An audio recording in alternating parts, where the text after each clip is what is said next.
What's up, guys? It's Josh back with SobrietyWoD. If it's your first time, welcome. If you're back, welcome back. Standing out in front of my wife Alexandra's dream home.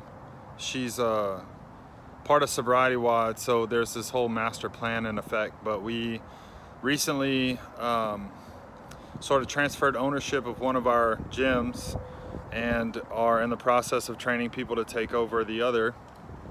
And she is going to be coaching at a gym in Georgia, and hopefully in the next couple months I'll be following her there to continue to work on SobrietyWoD. So it's kind of funny. I don't know if I ever showed y'all my camper. It's a little bitty. It's back there. You can't really see it. But you know, she was really scared of talking to her parents about her plans, and turns out her mom offered her RV to live in at the gym while she's coaching in Statesboro. So that's a whole nother lesson, but turned out pretty cool. So today got a pretty quick one for you, but we're talking about bailing out. The title of the lesson is Bailing Out Why You Don't PR. And the idea is, you know, one of the things that one of the tools that I used in early recovery was this understanding that there was no situation that I couldn't get out of. You know, there was no relationship, there was no place, there was no situation in general that if I started to feel sketchy in my recovery, that I couldn't leave, that my recovery needs trumped people's opinions and people's feelings and our cultural sense of propriety and all of that stuff.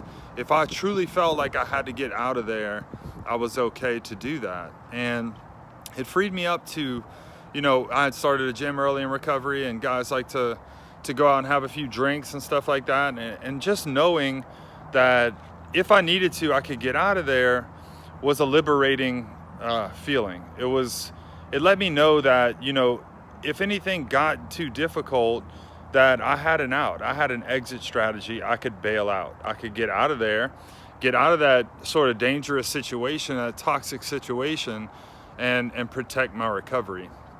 You know, sometimes people say that recovery is like a selfish program or a selfish venture, and it's kind of confusing. We have to define the self if we're going to have that discussion. But, you know, the reality is, and this is the kind of stuff that they're talking about, is don't ever get caught up in a situation that truly like threatens your recovery, because if anything happens to that, then you're no good to anybody.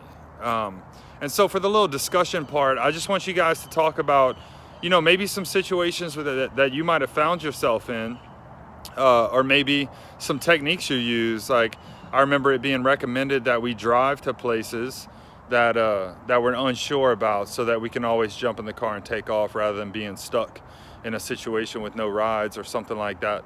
Just maybe how you dealt with that, or if that's something a tool that you used in early recovery, and identifying any types of situations like that. So, did you use that? Or do you have a story about a time where you did have to get out of a situation because you felt like things were starting to get a little squirrely? So you guys have a good discussion on that, and we'll be right back with the wrap-up portion.